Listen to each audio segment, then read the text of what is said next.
Hi all, hope you're doing well.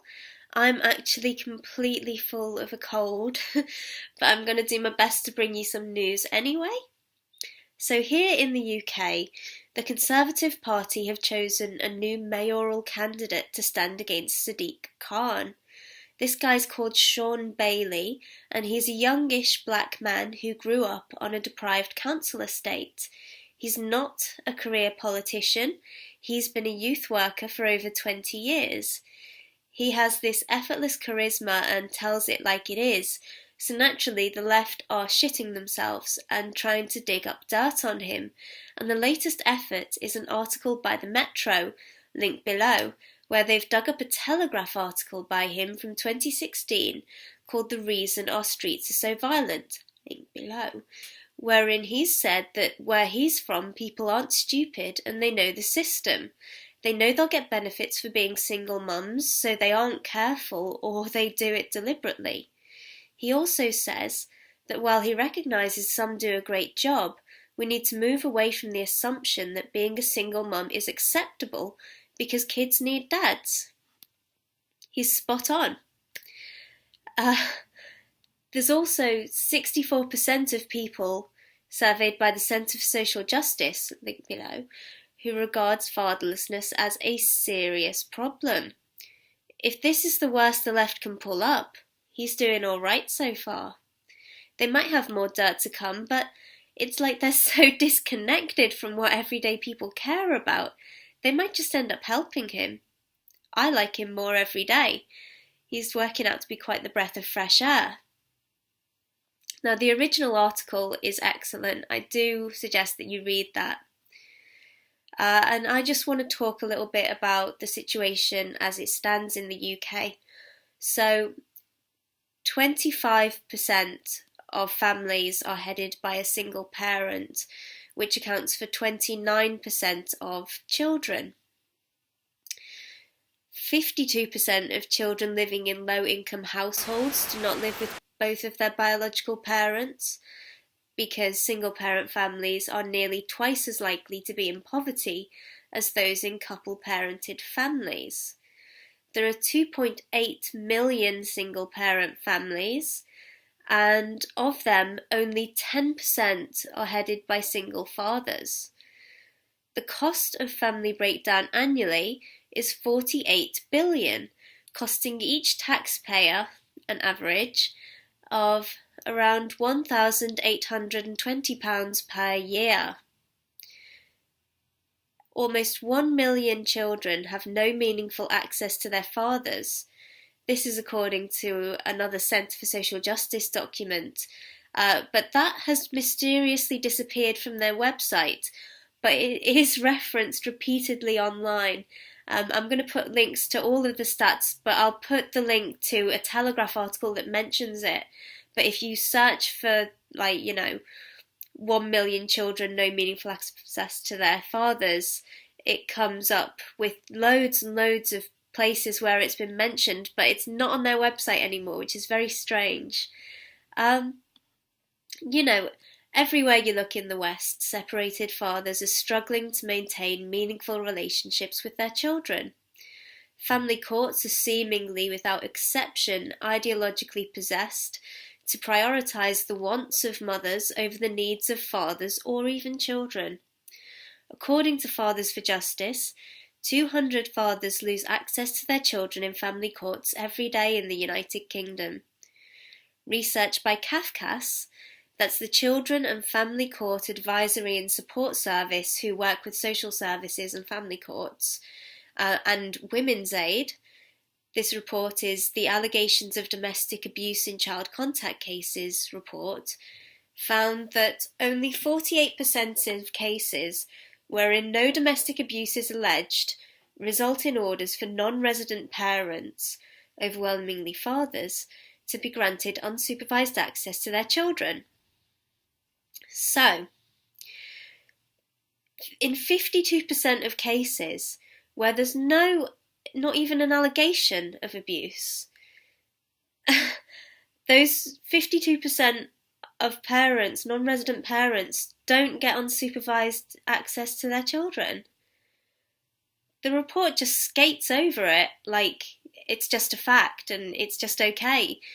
But it really strikes me and it really bothers me, and I find it quite upsetting actually. 11% of cases wherein no domestic abuse is alleged result in orders for no direct contact whatsoever. Now, domestic abuse is not the sole reason that a court may wish to limit or prohibit children's access to a parent. Drug use could be another. So, there's not any data anywhere I can find for how many family court decisions are, affected by drug use. So all I could do was have a look at the rates of kind of problems with drugs within the whole population. So within the United Kingdom's population, only 0.04% report ever having had a problem with drugs. About double that are estimated to be problem drinkers. So these are very negligible numbers that just cannot account for the punitive orders passed by the family courts. We've also had, since in 2013, they stopped giving legal aid to people going through the family courts unless they alleged domestic violence. So there's been 3 to 4 times as many applications and awards for legal aid citing domestic violence between mid-2013 and 2016, and there's been a 30% rise in the uptake of non-molestation orders. So they are free to apply for and potentially based purely on affidavits from the alleged victim, and in situations wherein police could take no action due to lack of evidence, the accused doesn't have to be in court, and the orders are made on the basis of a balance of probabilities, so 50% sure that it probably happened, rather than innocent till proven guilty. And they can be really expensive and difficult to contest. Obviously, there's the parental alienation issue, and Cafcass currently do recognise that a proportion of family court cases involve parental alienation, and they're preparing to develop a new high-conflict practice pathway to assist practitioners in assessing the presence of parental alienation, among other problematic behaviours, which I thought sounded excellent. But when I spoke to an expert about it, he said that if there's an allegation of domestic violence, and say the allegation is coming from the person who's practicing parental alienation, the accused is going to have to go through, or they're going to have to go through the domestic violence pathway first. And the domestic violence pathway basically includes the accused attending a feminist kind of Duluth-style course, and to pass the course, they're accredited by the feminist organisation, and they basically have to say, yes, I've learnt a lot and I'm much better now, or they won't pass. Obviously, the feminist organisation is invested in all these men or women saying that the course is really useful and they've learnt a lot and they're not going to be bad people anymore, because otherwise they wouldn't get their funding. And so they're not going to pass anyone who says, actually, I shouldn't be here, this was not useful to me, this is no good. So it might not be as useful as I was hoping. Another issue is the enforcement of court orders. So excuse me, where a court order is made for a non-resident parent to see their children or their child, and the resident parent does not comply and does not let them see that child or children, they submit an enforcement application to a court.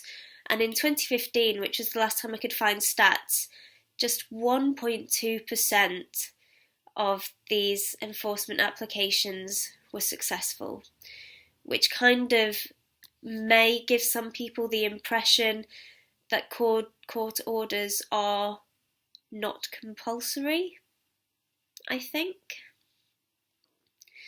So, oh, well, no, I should mention as well, there was the 2016 Women's Aid and Cafcass 19 Child Homicides Report. So that cherry-picked 19 cases where children had been murdered, or there were 19 deaths, it might have been like 17 cases or something, on visits with their fathers.